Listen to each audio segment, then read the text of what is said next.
जय शिवराय मित्रांनो आज 12 जुलै 2024 रोजी राज्य शासनाच्या माध्यमातून मुख्यमंत्री माझी लाडकी बहीण योजनेच्या संदर्भातील एक अतिशय महत्त्वाचा असा जी.आर.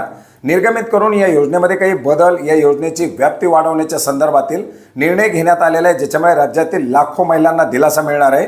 आणि याच्या संदर्भातील एक महत्त्वाची अशी माहिती आजच्या व्हिडिओच्या माध्यमातून घेण्याचा प्रयत्न करणार आहोत. मित्रांनो, राज्य शासनाच्या माध्यमातून 21 ते 65 वयोगटातील विवाहित, अविवाहित, निराधार, घटस्फोटित असे जे काही महिला आहेत, अशा महिलांना 1500 रुपये मासिक मानधन देण्यासाठी सुरू करण्यात आलेली ही एक महत्त्वाची अशी योजना म्हणजे मुख्यमंत्री माझी लाडकी बहीण योजना. मित्रांनो, या योजनेचा जी.आर. आलेला आहे. या योजनेमध्ये बदल करण्याच्या संदर्भातील जी.आर. आलेला आहे. काही सुधारणा करण्यात आलेल्या आहेत. अर्ज भरायला सुरू झालेले आहेत. ऑफलाईन पद्धतीने अर्ज घेतले जात आहेत. सर्व प्रक्रिया सुरू आहेत. परंतु या योजनेच्या संदर्भातील काही महत्त्वाचे असे जे प्रश्न आहेत, ज्याच्यामुळे लाभार्थी महिला पात्र होतील की नाही होतील अशा प्रकारचे एक गैरसमज निर्माण झालेले होते. याच्यामध्ये पहिला महत्त्वाचा होता ते म्हणजे कुटुंबाची व्याख्या.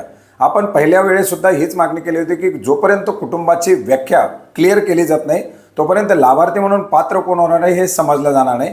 याचबरोबर नवविवाहित महिलांची रेशन कार्डवरती नसलेली नावं, याचबरोबर परराज्यातून लग्न करून आलेल्या स्त्रिया, याचबरोबर जे काही इतर योजनेच्या अंतर्गत लाभार्थी म्हणून पात्र असलेल्या महिला, ऑफलाईन पद्धतीने अर्ज करत असताना फोटो नेमका कोणता द्यायचा, अंगणवाडी सेविकेच्या माध्यमातून अर्ज करत असताना नेमका फोटो कोणता अपलोड करायचा, अशा अनेक सारे प्रश्न या ठिकाणी पडलेले होते. याचबरोबर आपण जर पाहिलं तर महानगरपालिका क्षेत्रामध्ये देखील याची व्याप्ती वाढवण्यात आलेली आहे आणि या सर्वांच्या अनुषंगाने हा एक महत्त्वाचा असा जी.आर. निर्गमित करण्यात आलेला आहे. मित्रांनो, याच्या संदर्भातील हा 12 जुलै 2024 रोजीचा जी.आर. आपण या ठिकाणी पाहू शकता, ज्याच्यामधील पहिला मुद्दा आहे कुटुंबाची व्याख्या. कुटुंबामध्ये पती, पत्नी आणि 18 वर्षाखालील किंवा अविवाहित जी काही मुलं आहेत, अशी मुलं म्हणजे एक कुटुंब ग्राह्य धरण्यात आलेलं आहे. आता या कुटुंबामध्ये आपण पाहिलेलं की जी.आर.नुसार 21 ते 65 वयोगटातील एखादी अविवाहित मुलगी असेल तरीसुद्धा ती कुटुंबामध्ये लाभार्थी म्हणून पात्र असणार आहे. म्हणजे एखाद्या कुटुंबामध्ये जर समजा पती, पत्नी आणि त्यांची जर एखादी 25 वर्षाची वयाची जर अविवाहित मुलगी असेल तर त्याच्यामध्ये आई आणि मुली दोघांनाही लाभ घेता येणार आहे. याच्याशिवाय जर समजा एखादं दुसरं कुटुंब असेल ज्याच्यामध्ये पती, पत्नी, एक अविवाहित मुलगी आणि 2 विवाहित मुलं असतील, आता अशा केसमध्ये आई आणि मुलीचाही अर्ज करता येईल आणि विवाहित मुलांच्या ज्या दोन्ही पत्नी आहेत, ज्या 2 सुना आहेत, या दोन्ही सुनाचाही अर्ज करता येईल. म्हणजे त्या कुटुंबामध्ये आई, मुलगी आणि 2 सुना असे 4ही लाभार्थी पात्र असू शकणार आहेत. आता याच्या व्यतिरिक्त जर समजा एखाद्या कुटुंबामध्ये जर समजा पती, पत्नी आणि त्यांची 21 वर्षाच्या खालची मुलगी असेल आणि त्यांचं लग्न झालेला एखादा मुलगा असेल तर त्याच्यामध्ये फक्त आई आणि सून अशा, सासू आणि सून अशा 2च व्यक्तीला लाभ घेता येईल, कारण 21 वर्षाखालच्या अविवाहित महिलेला याचा लाभ घेता येणार नाही. अशा प्रकारे ही कुटुंबाची व्याख्या करण्यात आलेली आहे. पती, पत्नी आणि त्यांचे लग्न न झालेली मुलं, लग्न झालेल्या मुलाचं कुटुंब वेगळं ग्राह्य धरलं जाईल. त्याच्यामुळे मोठा दिलासा, कारण एका कुटुंबातील किती लाभार्थी पात्र होणार, सासू पात्र होणार की सून पात्र होणार, सून झाली तर नेमकी कोणती सून पात्र होणार, हा एक मोठा या ठिकाणी आता गैरसमज जे काही एक संभ्रम होता तो दूर झालेला आहे. याच्या व्यतिरिक्त नवविवाहित मुलींची जे काही सुनांची नावं रेशन कार्डवरती नसणं हा एक मोठा प्रश्न आहे, कारण लवकरात लवकर नावं ॲड होत नाहीत आणि बऱ्याच साऱ्या अशा जे काही नवविवाहित स्त्रिया आहेत ज्यांची नावं याच्यावरती रेशन कार्डवरती ॲड झालेली नाही. अशा केसमध्ये रेशन कार्डवरती नावं जर ॲड नसतील तर अशा केसमध्ये लाभ कसा दिला जाणार, तर याच्यामध्ये रेशन कार्डवरती नाव लावणं शक्य होत नाही. त्याच्यामुळे विवाह नोंदणी प्रमाणपत्र असलेल्या नवविवाहित महिलेचं पतीचं रेशन कार्ड हे उत्पन्नाचा दाखला म्हणून ग्राह्य धरलं जाईल. आता याच्यामध्ये विवाह नोंदणी प्रमाणपत्र असावं लागणार आहे. ज्यांच्याकडं रेशन कार्ड नसेल, ज्या महिलेचं नाव रेशन कार्डवरती लागलेलं नसेल, अशा महिलेचं विवाहाचं प्रमाणपत्र असेल तर त्याच्यासोबत त्या महिलेच्या पतीचं रेशन कार्ड आक्षेप केलं जाणार आहे. म्हणजे हा देखील एक मोठा याच्यामध्ये दिलासा मिळालेला आहे. त्याच्यामुळे पत्नीचं नाव रेशन कार्डवरती नाही, अर्ज कसा काय करायचा, तर हा एक यातून आता संभ्रम तुमचा निघून जाईल. तुमचं स्वतःचं रेशन कार्ड याच्यामध्ये लावू शकता. याच्या व्यतिरिक्त परराज्यातून जन्म झालेल्या आणि सध्या महाराष्ट्रात वास्तव्यास असलेल्या महिला, आता याच्यामध्ये महाराष्ट्रातील आदिवास असणाऱ्या पुरुषाबरोबर जर विवाह झाला असेल तर त्या पतीचा जन्म दाखला, त्याचं शाळा सोडल्याचं प्रमाणपत्र किंवा त्याचं डोमेसाईल असेल तर अशापैकी तिन्हीपैकी कुठलेही कागदपत्र चालेल. आणि याच्या व्यतिरिक्त जरी तिन्ही कागदपत्र नसतील तर त्या महिलेच्या पतीचं 15 वर्षापूर्वीचं जुनं रेशन कार्ड किंवा 15 वर्षापूर्वीचं मतदान कार्ड अशा प्रकारचं कुठलंही कागदपत्रसुद्धा या ठिकाणी ग्राह्य धरलं जाणार आहे. आता याच्यानंतर पुढील एक महत्त्वाचा असा प्रश्न विचारला जायचा की नेमकं बँक खातं कुठलं ॲक्सेप्ट केलं जाणार, पोस्टाचं बँक खातं चालणार का. आपण सुरुवातीपासून सांगितलं होतं की पोस्टाचं खातं हे DBTचं खातं आहे आधार संलग्न केलेलं खातं आहे, त्याच्यामुळे पोस्टाचं खातं याच्यामध्ये चालतं आणि आज GRच्या माध्यमातून याच्या संदर्भातील स्पष्ट असा उल्लेख राज्य शासनाच्या माध्यमातून करण्यात आलेला आहे.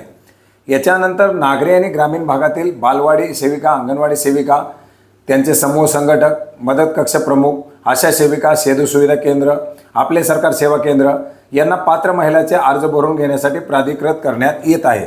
म्हणजे आता अर्ज हा ऑफलाईन पद्धतीनेही आपण 2 दिवसापूर्वी सुद्धा सांगितलं होतं की ॲप्लिकेशनच्या माध्यमातून आणि पोर्टलच्या माध्यमातून.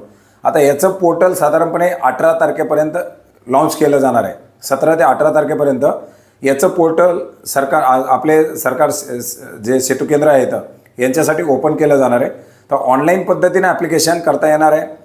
ॲप्लिकेशनच्या माध्यमातून जे काही आपलं नारी शक्ती दूत ॲप्लिकेशन आहे त्याच्या माध्यमातून करता येणार आहे. आणि अंगणवाडी सेविकेकडे तुम्हाला ऑफलाईन पद्धतीने अर्ज करता येणार आहे. ऑफलाईन पद्धतीने डॉक्युमेंट देऊ शकता. अंगणवाडी सेविकेच्या माध्यमातून पुन्हा तो अर्ज ऑनलाईन पद्धतीने केला जाणार आहे. आणि याच्यामध्ये जे पात्र अर्ज होतील त्याचं 50 रुपयाचं मानधन त्यांना त्या ठिकाणी अर्जासाठी दिलं जाणार आहे. आता याच्या व्यतिरिक्त एक गैरसमज होता किंवा एक मोठा संभ्रम होता, ते म्हणजे PM किसान इतर योजनाचे जे काही लाभार्थी ते पात्र होणार का? तर हो, त्या योजनेचे लाभार्थीसुद्धा याच्या अंतर्गत पात्र होणार आहेत. याच्यामध्ये विविध शासकीय योजनांचे लाभ PFMS DBT प्रणालीद्वारे देण्याची प्रक्रिया कार्यान्वित केली आहे. केंद्र राज्य शासनाच्या विविध योजनातील उदाहरणार्थ PM किसान, पोषण, MNREGA, PM Svanidhi, JSY, PMMY किंवा इतर ज्या काही योजना असतील याचे जे काही लाभार्थी असतील ते लाभार्थी मुख्यमंत्री माझी लाडकी बहीण योजनेच्या अटी शर्तीनुसार पात्र ठरत असतील. त्यांचा डाटा माहिती तंत्रज्ञान विभागाकडून प्राप्त झाल्यानंतर त्यांची KYC आणि आधार ऑथेंटिकेशन यापूर्वी झालेलं असल्याने सदर लाभार्थ्यांना केवळ ऑफलाईन पद्धतीने अर्ज भरून घेऊन मुख्यमंत्री माझी लाडकी बहीण योजनेचा थेट लाभ देण्यात यावा. मात्र हे करत असताना पात्र महिला लाभार्थ्याकडून ऑफलाईन पद्धतीने अर्ज हा भरवून घ्यावाच लागणार आहे. परंतु या योजनेसाठी त्यांना ऑफलाईन पद्धतीने अर्ज करता येणार आहे आणि ते लाभार्थी याच्या अंतर्गत पात्र असणार आहे. आता याच्यामध्ये PM किसान, नमो शेतकरी मिळून जर 1000 रुपये मिळत असतील तर उर्वरित 500 रुपये या योजनेच्या अंतर्गत त्या महिला लाभार्थ्याला दिले जाणार आहेत. एकत्रित मानधन हे 1500 रुपये या ठिकाणी आता केलं जाणार आहे. गाव पातळीवरती ग्रामसेवक, सहाय्यक, तलाठी, अंगणवाडी सेविका, आशा सेविका, ग्राम रोजगार सेवक, अन्य ग्रामस्तरीय कर्मचारी यांची ग्रामस्तरीय समिती स्थापन करण्यात यावी. सदर समितीचे संयोजक ग्रामसेवक, सदस्य, सचिव, अंगणवाडी सेविका हे राहणार आहेत. समितीनं सदर योजनेसाठी गाव पातळीवरती शिबिर आयोजित करून ऑनलाईन ऑफलाईन पद्धतीने अर्ज भरून घ्यावेत आणि ऑफलाईन पद्धतीने भरून घेतलेले अर्ज नंतर ॲप्लिकेशनवरती आणि पोर्टलवरती वेळ मिळाल्यानंतर भरून घ्यावेत अशा प्रकारच्या सूचना देखील देण्यात आलेल्या आहेत. अंगणवाडी केंद्र, ग्रामपंचायत इथं जे काही लाभार्थी पात्र होतील त्या लाभार्थ्यांच्या पात्रतेच्या ज्या काही याद्या असतील त्या याद्या प्रकाशित करण्यात याव्यात अशा प्रकारे सुद्धा याच्यामध्ये निर्देश देण्यात आलेले आहेत. याचप्रमाणे आपण जर पाहिलं तर याच्या लाभार्थ्याची दुरुक्ती होऊ नये याच्यासाठी लाभार्थ्याचे डबल अर्ज ऑफलाईन ऑनलाईन होऊ नये हे सुद्धा या ठिकाणी काळजी घेण्यासाठी सांगण्यात आलेलं आहे. नागरी आणि ग्रामीण भागातील बालवाडी सेविका, अंगणवाडी सेविका, हे जे काही आशा सेविका, सेतू सुविधा केंद्र, अंगणवाडी पर्यवेक्षिका, ग्रामसेवक, आपले सरकार सेवा केंद्रवाले या सर्वांच्या माध्यमातून जे काही अर्ज भरून घेतले जातील याची लाभार्थी यादी पात्रते झाल्यानंतर जे काही लाभार्थी पात्र होतील अशा प्रति पात्र लाभार्थी 50 रुपये असं मानधन दिलं जाणार आहे. म्हणजे सेतू सुविधा केंद्रवाले असतील त्यांनाही 50 रुपये, अंगणवाडी सेविकेलाही 50 रुपये, आशा सेविका असतील किंवा ग्रामसेवक असतील जे कोणी याच्या अंतर्गत अर्ज भरून घेतील त्यांना त्याचं 50 रुपयाचं मानधन दिलं जाणार आहे. आता याच्यामध्ये आपले सरकार सेवा केंद्र चालकाला काय मिळणार हा देखील एक मोठा प्रश्न होता आणि त्यांना देखील आता 50 रुपयाचं मानधन या ठिकाणी मिळणार आहे. तर मित्रांनो, अशा प्रकारे या योजनेची व्याप्ती वाढवण्याच्या संदर्भातील आणि असलेले संभ्रम दूर करण्याच्या संदर्भातील हा एक महत्त्वाचा असा GR निर्गमित करण्यात आलेला आहे. ऑनलाईन अर्ज करत असताना ॲप्लिकेशनवरती बऱ्याच साऱ्या तांत्रिक बाबी आहेत ज्याच्यामुळे अर्ज व्यवस्थित होत नाही. थोडीशी वाट पहा, आता पोर्टल येईल. ऑफलाईन पद्धतीने सुद्धा अर्ज देऊ शकता.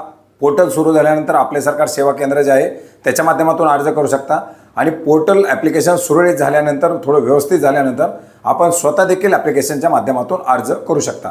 त्याच्यामुळे आता कागदपत्रासंबंधातील, कुटुंबाच्या व्याख्येच्या संदर्भातील, इतर योजनेच्या पात्र लाभार्थ्याच्या संबंधातील बरेच सारे संभ्रम दूर करण्यात आलेले आहेत जेणेकरून आता जास्तीत जास्त महिला लाभार्थी याच्या अंतर्गत पात्र होणार आहेत.